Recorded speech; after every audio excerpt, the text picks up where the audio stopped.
ಸ್ನೇಹಿತರೆ ನಮಸ್ತೆ, ಮತ್ತೊಮ್ಮೆ ನಿಮಗೆ ಆಡಿಟ್ ಯೂಟ್ಯೂಬ್ ಚಾನಲ್ಗೆ ಸ್ವಾಗತ. ಸ್ನೇಹಿತರೆ, ಸ್ಟಾರ್ಟಿಂಗ್ ನೀವು ಡ್ರೈವಿಂಗ್ ಕಲಿತಿದ್ದೀರಾ ಅಂತ ಹೇಳಿದ್ರೆ ಎಷ್ಟೇ ಬಾರಿ ನಿಮಗೆ ಇನ್ಸ್ಟ್ರಕ್ಟರ್ ಪಕ್ಕದಲ್ಲಿ ಕೂತ್ಕೊಂಡ್ರೆ ನಿಮ್ಮ ಫ್ರೆಂಡ್ ಹೇಳ್ತಾ ಇದ್ರು ಸಹ ಯಾವ ಟೈಮ್ನಲ್ಲಿ ಯಾವ ಗೇರ್ ಎಂಗೇಜ್ ಮಾಡೋದು. ತುಂಬಾ ಕನ್ಫ್ಯೂಷನ್ ಇರುತ್ತೆ.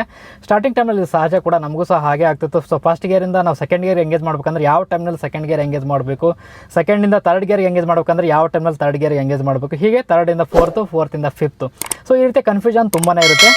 ಆ ಕನ್ಫ್ಯೂಷನ್ನ ಈ ವಿಡಿಯೋದಲ್ಲಿ ನಾನು ನಿಮಗೆ ದೂರ ಮಾಡ್ತೇನೆ. ಈ ವಿಡಿಯೋ ಬಂದ್ಬಿಟ್ಟು ಸುಮಾರು 3-4 ನಿಮಿಷ ಒಂದು ಶಾರ್ಟ್ ವಿಡಿಯೋ ಮಾಡ್ತಿದ್ದೀನಿ. ಈ ವಿಡಿಯೋದಲ್ಲಿ ನಿಮಗೆ ಸಿಂಪಲ್ ಫಾರ್ಮುಲಾ, ಆ ಫಾರ್ಮುಲಾ ಪ್ರಕಾರ ನೀವು ಗೇರ್ ಶಿಫ್ಟ್ ಮಾಡೋದನ್ನ ತುಂಬ ಈಸಿಯಾಗಿ ಕಲಿಬೋದು. ಹಾಗೆ ನಿಮಗೆ ಒನ್ಸ್ ನೀವು ಅದು ಕಲ್ತ್ರಿ ಅಂತ ಹೇಳಿದ್ರೆ, ಪ್ರಾಕ್ಟೀಸ್ ಆಯಿತು ಅಂತ ಹೇಳಿದ್ರೆ ಆಮೇಲೆ ನಿಮಗೆ ಯಾವುದೇ ರೆಫರೆನ್ಸ್ ಅವಶ್ಯಕತೆ ಬೀಳೋದಿಲ್ಲ. ನಿಮಗೆ ಸಹ ಗೊತ್ತಾಗುತ್ತೆ, ಆಟೋಮೆಟಿಕ್ಕಾಗಿ ನಿಮ್ಮ ಲೆಫ್ಟ್ ಹ್ಯಾಂಡ್ ಬಂದು ಗೇರ್ ಶಿಫ್ಟ್ ಆ ಟೈಮ್ಗೆ ಯಾವ ಗೇರ್ಗೆ ಶಿಫ್ಟ್ ಮಾಡೋಕೆ ಅದು ಆಟೋಮೆಟಿಕ್ಕಾಗಿ ಶಿಫ್ಟ್ ಆಗುತ್ತೆ. ಬನ್ನಿ, ಸಿಂಪಲ್ ಫಾರ್ಮುಲಾ ಅಂತ ಏನಂತ ನೋಡೋಣ. ಪ್ರಾಕ್ಟಿಕಲ್ ಡ್ರೈವ್ ಮಾಡಿ ನಿಮ್ಗೆ ತೋರಿಸ್ತೇನೆ. ಇನಿಷಿಯಲ್ ಪಿಕಪ್ ತಗೋಬೇಕಂದ್ರೆ 0 km/h ಇರುತ್ತೆ. ಈಗ ನಾವು ಏನು ಮಾಡ್ತೀವಿ ಅಂದರೆ ಫಸ್ಟ್ ಗೇರ್ಗೆ ಎಂಗೇಜ್ ಮಾಡ್ತೀವಿ. ಆ್ಯಕ್ಚುಲಿ ಅಂದರೆ ಸ್ಟಾರ್ಟಿಂಗ್ ಇದ್ದಾಗಿಂದ ಫಸ್ಟ್ ಗೇರ್ ಎಂಗೇಜ್ ಮಾಡ್ಕೊಂಬಿಟ್ಟು ಮೂವ್ ಮಾಡ್ತೀವಿ ಆಬ್ವಿಯಸ್ಲಿ. ಈಗ ನಾನು ಮೂವ್ ಮಾಡ್ತೀನಿ ಫಸ್ಟ್ ಗೇರಿಂದ. ಫಸ್ಟ್ ಗೇರ್ಗೆ ಎಂಗೇಜ್ ಆಯಿತು. ಈಗ ನನಗೆ ಸೆಕೆಂಡ್ ಗೇರ್ಗೆ ಎಂಗೇಜ್ ಮಾಡ್ಬೇಕಂದ್ರೆ ನಮ್ಮ ಗಾಡಿ ಬಂದ್ಬಿಟ್ಟು ಎಷ್ಟು ಕಿಲೋಮೀಟರ್ ಸ್ಪೀಡ್ ಅಂದರೆ 20 km. ನೋಡಿ 20 km ಆಯಿತು. ನಾನು ಸೆಕೆಂಡ್ ಗೇರ್ಗೆ ಎಂಗೇಜ್ ಮಾಡಿದೆ. ಓಕೆನಾ. ಈಗ ನಾನು ಮತ್ತೆ ಮೂವ್ ಮಾಡ್ತೇನೆ 20 km.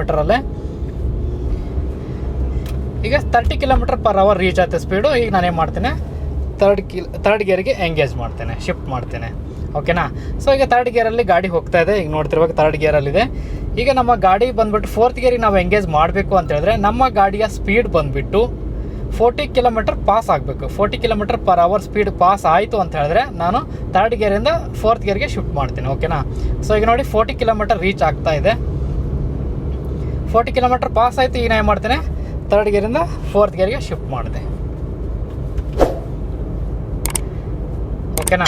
ಈಗ ನನಗೆ ನಮ್ಮ ಗಾಡಿ ಬಂದ್ಬಿಟ್ಟು ಫೋರ್ತ್ ಗೇರಲ್ಲಿ ಮೂವ್ ಹೋಗ್ತಾ ಇದೆ. ಈಗ ನನಗೆ ಫಿಫ್ತ್ ಗೇರಿಗೆ, ಟಾಪ್ ಗೇರಿಗೆ ಶಿಫ್ಟ್ ಮಾಡಬೇಕಂದ್ರೆ ನನ್ನ ಗಾಡಿಯ ಸ್ಪೀಡ್ ಬಂದುಬಿಟ್ಟು 55ಇಂದ 60 ಅಥವಾ 60 ಕ್ರಾಸ್ ಆಗೋವರೆಗೂ ನಾನು ವೇಟ್ ಮಾಡ್ಬೋದು, ತೊಂದರೆ ಇಲ್ಲ. ಟಾಪ್ ಗೇರಿಗೆ ಶಿಫ್ಟ್ ಮಾಡಬೇಕಂದ್ರೆ ಸ್ವಲ್ಪ ಹೆಚ್ಚು ಕಡಿಮೆ ನಡೆಯುತ್ತೆ. 50 km/h ಬಂದ ತಕ್ಷಣ ಶಿಫ್ಟ್ ಮಾಡಬೇಕಂತಿಲ್ಲ. ನಾನು ಏನು ಮಾಡ್ತೇನೆ ನೋಡಿ, 60 km/h ಸ್ಪೀಡ್ ಬಂತು. ಈಗ ನಾನು 4th-ಇಂದ 5th-ಗೆ ಹಾಕ್ತೇನೆ ನೋಡಿ. ಗೇರ್ ಚೇಂಜ್ ಮಾಡುವಂಥ ಫಾರ್ಮುಲಾ ಜಸ್ಟ್ ಸಿಂಪಲ್ ಇಷ್ಟೇ. ನಮ್ಮ ಗೇರ್ನ ಇಂಡಿಕೇಶನ್ ಅಂದರೆ ಗೇರ್ ನಂಬರ್ ಏನಿದೆ, ಫಸ್ಟು, ಸೆಕೆಂಡು, ಥರ್ಡು, ಫೋರ್ತು, ಅದೇ ಬೇಸಲ್ಲೇ ನಾವು ಗೇರನ್ನು ಶಿಫ್ಟ್ ಮಾಡಬೇಕು. ಅಪ್ ಶಿಫ್ಟ್ ಮಾಡ್ಬೇಕಂದ್ರೆ ಅಂದರೆ ಫಸ್ಟ್ ಗೇರ್ ಎಂಗೇಜ್ ಮಾಡ್ಬೇಕಂದ್ರೆ 0 km/h ಅಂದರೆ ಇನಿಷಿಯಲ್ ಪಿಕಪ್ ತಗೋಬೇಕಂದ್ರೆ ನಾವು ಫಸ್ಟ್ ಗೇರಿಂದನೇ ಎಂಗೇಜ್ ಮಾಡ್ತೀವಿ. ನೆಕ್ಸ್ಟ್ ನಾವು ಸೆಕೆಂಡ್ ಗೇರ್ ಎಂಗೇಜ್ ಮಾಡ್ಬೇಕಂದ್ರೆ ಸೆಕೆಂಡ್ ಅಂದರೆ ಎರಡನೇ ಗೇರ್ ಅಂತ ಹೇಳಿದ್ರೆ ನಮ್ಮ ಗಾಡಿಯ ಸ್ಪೀಡ್ ಬಂದುಬಿಟ್ಟು 20 km/h. ನೆಕ್ಸ್ಟ್ ಗೇರ್ ಬಂದುಬಿಟ್ಟು third gear. Third equal to 30 km/h speed. Next ಬಂದುಬಿಟ್ಟು fourth gear. Fourth equal to 40 km/h speed. Next fifth ಏನಿದೆ, ಇಲ್ಲಿ 50 km/h ಸ್ಪೀಡ್ ಬಂದಮೇಲೆ ನೀವು ಚೇಂಜ್ ಮಾಡಬೇಕಂತಿಲ್ಲ. ಇಲ್ಲಿ ನೀವು 50ಇಂದ 50 ಕ್ರಾಸ್ ಆಗಿ 60ವರೆಗೂ ನೀವು ವೇಟ್ ಮಾಡ್ಬೋದು. 60 ಆದಮೇಲೂ ಸಹ ನೀವು 55 to 60 ಅಥವಾ 60 ಆದಮೇಲೂ ಸಹ ನೀವು ಟಾಪ್ ಗೇರಿಗೆ ಶಿಫ್ಟ್ ಮಾಡ್ಬೋದು. ಇದೊಂದು ಗೇರ್ ಚೇಂಜ್ ಮಾಡುವಂಥ ಜಸ್ಟ್ ಒಂದು ಸಿಂಪಲ್ ಫಾರ್ಮುಲಾ ಅಷ್ಟೇ. ಎಲ್ರಿಗಂದ್ರೆ ಸ್ಟಾರ್ಟಿಂಗ್ ಟೈಮಲ್ಲಿ ಏನಾಗುತ್ತೆ ಅಂದರೆ ಸೆಕೆಂಡ್ ಗೇರ್ ಯಾವ ಚೇಂಜ್ ಮಾಡಬೇಕು, ಥರ್ಡ್ ಗೇರ್ ಯಾವ ಚೇಂಜ್ ಮಾಡಬೇಕು, ಫೋರ್ತ್ ಗೇರಿಗೆ ಯಾವ ಹೋಗಬೇಕು. ಇದು ದೊಡ್ಡ ಕನ್ಫ್ಯೂಷನ್ ಆಗುತ್ತೆ. ಹೋಗ್ತಾ ನಿಮ್ಗೆ ಗೊತ್ತಾಗುತ್ತೆ ಯಾವ ಟೈಮ್ನಲ್ಲಿ ಯಾವ ಗೇರ್ ಚೇಂಜ್ ಮಾಡಬೇಕಂತ. ನಾವು ಸ್ಪೀಡೋಮೀಟರ್ ನೋಡೇ ಚೇಂಜ್ ಮಾಡೋಕ್ಕೆ ಆಗೋದಿಲ್ಲ ಪ್ರತಿ ಸಾರಿನೂ. ಗಾಡಿ ಬಿಹೇವಿಯರ್ ನೋಡ್ಕೊಂಬಿಟ್ಟು, ಗಾಡಿ ಎಂಜಿನ್ನ ಸೌಂಡ್ ಯಾವ ರೀತಿ ನಮ್ಗೆ ರಿಯಾಕ್ಟ್ ಕೊಡ್ತಾ ಅದನ್ನೆಲ್ಲ ನೋಡ್ಕೊಂಬಿಟ್ಟು ನಾವು ಅದಕ್ಕೆ ತಕ್ಕ ಹಾಗೆ ಶಿಫ್ಟ್ ಆಗುತ್ತೆ. ಆಟೋಮೆಟಿಕ್ಕಾಗಿ ನೀವು ಕಲಿತೀರಾ. ಸ್ಟಾರ್ಟಿಂಗ್ ಟೈಮ್ನಲ್ಲಿ ಇದೊಂದು ಸಣ್ಣ ಸಿಂಪಲ್ ಫಾರ್ಮುಲಾ ನೀವು ನೆನ್ಪಿಟ್ಕೊಂಡ್ರಿ ಅಂತ ಹೇಳಿದ್ರೆ ಯಾವ ಟೈಮ್ನಲ್ಲಿ ಗೇರ್ ಚೇಂಜ್ ಮಾಡ್ಬೇಕು ಅನ್ನೋದು. ತುಂಬ ಈಸಿಯಾಗಿ ನೀವು ಗೇರ್ ಚೇಂಜ್ ಮಾಡೋದನ್ನ ಕಲಿತೀರಾ ಸ್ನೇಹಿತರೆ. ವಿಡಿಯೋ ಲೈಕ್ ಆದರೆ ಲೈಕ್ ಬಟನ್ ಪ್ರೆಸ್ ಮಾಡಿ. ಹಾಗೆ ನಿಮ್ಮ ಫ್ರೆಂಡ್ಸ್ ಜೊತೆಗೆ ಈ ವಿಡಿಯೋನ ಶೇರ್ ಮಾಡಿ.